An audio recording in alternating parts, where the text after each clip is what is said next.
talk about a really rough week. Hey guys, welcome back to Melinda and Ray's Messy Sink. So this week has been a bummer. This is our week 2 update, and we've had a really rough week.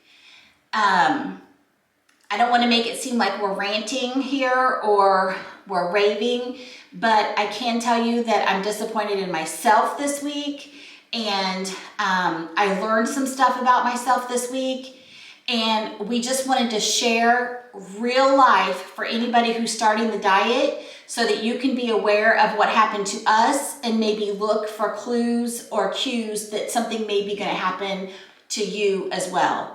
I would be disappointed too if I was wearing that shirt. But needless to say, it was a rough week. Don't talk about my eye. Of course I am. So my husband's a huge University of Kentucky fan. I graduated from IU, so we're a little bit of a house divided. But we're here to talk about weight loss, not college basketball. Oh, sorry. Okay, so back to weight loss.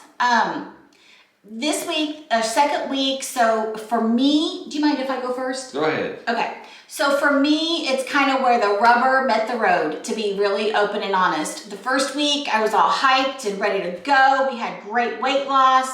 I felt pretty good. The second week, not so much.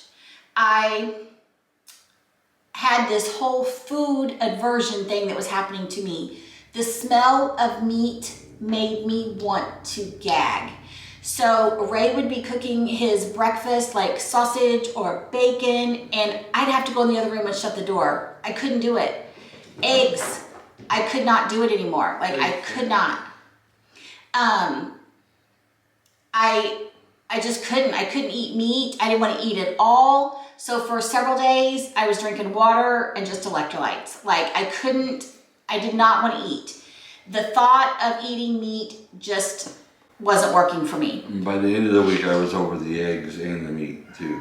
Okay, so then that kind of subsided a little bit, and for me, I had to go to the office. I had to actually go to work for the day. I cannot tell you, nor was I prepared for how bad the cravings would hit me once I got out of my house. Once I got out of my controlled environment with the food that I could eat being here.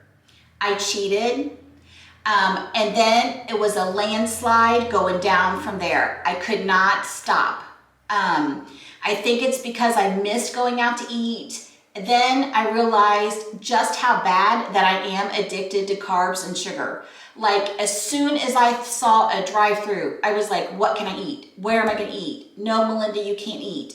I had an hour drive that I had this battle with myself the entire hour. I had my meeting at work.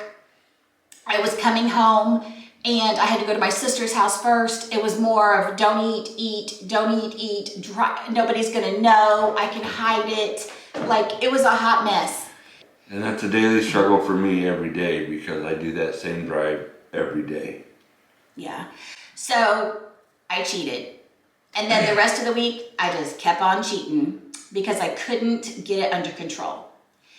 And then the next thing that happened was Ray went to the doctor.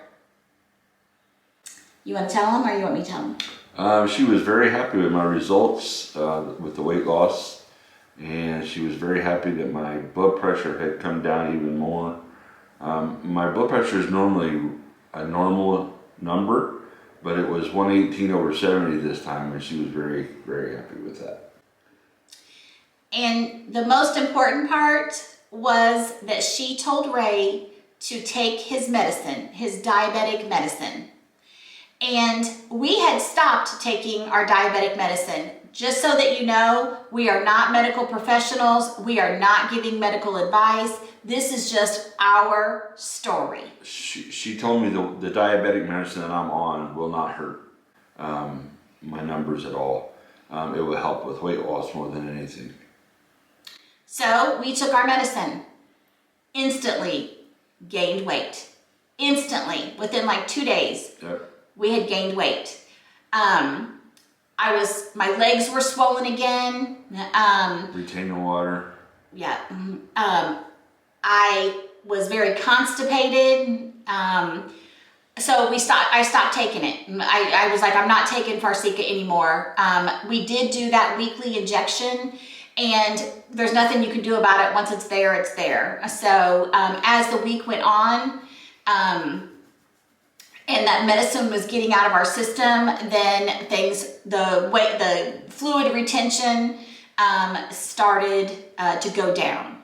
So like I said, we are not medical professionals. Don't listen to what we do. We're only telling you the story of what we did. Right. So like really and truly, I was shocked at how much I could not control myself to go get food. I knew, obviously, if I was overweight that I had a problem with food, but it had never smacked me in the face as hard as it did at that drive to the office. So if that's going to happen to you, be aware that I should have had snacks. I should have had food before I left. I should have had plenty of water. I should have been prepared for healthy options in the car to curb my cravings. But the other thing goes back to what we talked about before, is the meal prep is key. If you have the meal prep and you eat that food, then you don't want to stop out. And that's where we struggled at this week also, was that we didn't meal prep. Yeah, we didn't, because our appetites had went down so much, and we were like never going to eat all the food that we had meal prepped because we had so much thinking of our normal appetite. I was eating that one meal for breakfast, and then I would have nothing until 5:30 at night, and then nothing after 6 p.m. And then time I got up for breakfast, I was starving. Yeah. So all in all, pretty rough week.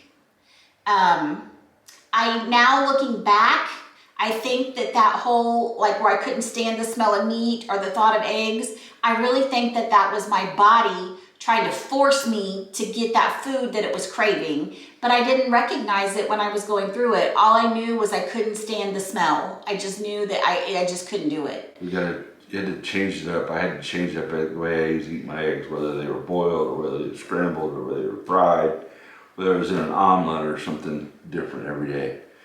Because just eating a regular fried egg every day is not for me. Yeah, we got to the point where we didn't want burgers, didn't want steak. I did. Like, I'm telling you, I think it was just the cravings. I've never been addicted to anything in my life. I drink socially. I've never smoked, never done any kind of drugs. I do know now that I have a carb or sugar addiction beyond no shadow of a doubt. It smacked me in the face so hard. And I'm a little depressed about it, to be honest. So I've been trying to process it in my mind about how that the landslide happened so bad this week. I don't know. It's a real struggle bus. It's definitely not for the weak. It's all mindset, and you just got to keep at it. Yeah. One thing that is helping me in my mind turn it around and helping Ray to keep going is the fact that reading all of your comments. All of you guys that have subscribed to our channel, all of you guys that are rooting us on, giving us great advice about things that we misunderstood or maybe had gotten bad advice about.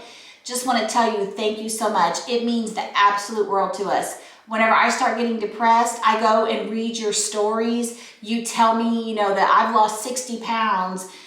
Don't stop. I reversed my diabetes. Don't stop. The first couple months were brutal. I got through it. Don't stop. So thank you. Thank you so much. It means the world to us. Yes, thank you very much. And I do have to tell you that my neuropathy is just about stopped. I mean, in the evening time, I was complaining when I got home and I took my shoes off, and it's very minimal now. So that's a good thing. Yeah, mine had eased up until I went on my landslide, and then I instantly, the pain in my feet were really bad again because I was eating carbs and sugar. So I don't want to keep harping on this.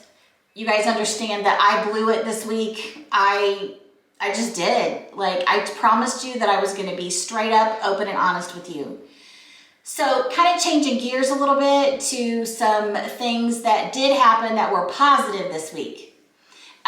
With all of the eating that I did that I should not have done, that I couldn't stop doing, I still was able to put my belt one notch. I had to, this is a little bit embarrassing, I had to tighten up my bra straps because things were happening here. I don't know, shrinking, sagging, something, don't know what it was. And there are some shirts that I've wore that are pretty baggy. So all in all, I gained a half a pound after having a bad week. Earlier in the week, like in 2 days, I had gained 1 pound just from starting to take Farxiga and that injection. It's not that medicine's fault. We did it. And I don't even blame the doctor. I think that the doctors are so, they just aren't trained to know about this type of thing. And you guys had all warned us. And I watched so many YouTube videos, but we went ahead and did what the doctor said and took the medicine. So when I told her that I was going to do the diet, she was like, "What's that? I've never heard of that before." So I think that's one thing that caused that issue, is that she didn't know what the diet was and was saying that it wouldn't hurt us. So we did that. yeah. All right, so I gained a half a pound. Could have been way worse for sure. And I feel like that I'm ready to tackle next week. I've got some renewed energy. I'm over being bummed at myself, at least for right now. And I'm definitely looking forward to a positive week. Next week, we are going to be doing our measurements. And I can say that I got into a pair of jeans that I wasn't able to wear, but my weight stayed the same. So it's still a good positive for me. So we're on the right track. Well, I wasn't. We're on the right track. Now we are definitely on the right track. Yeah. So we hope that you guys will continue to support us and help us through this. I know that, I don't know, I can't keep harping on it. You guys, I can't tell you. We can do it. Yeah, we're going to do it. It's not even we can do it. We're going to do it. The comments are what pushes me, so keep them up, please. All right, so your weight stayed the same. 361.6. And I am up a half a pound to 182. All right, guys, that's going to do it for today's video. This is a short and sweet one, so that I can continue with the self-reflection of how I've got to get out of this mess that I am in with this carb situation. So don't forget, Jesus loves you, and we'll see you next week. Go blue. No.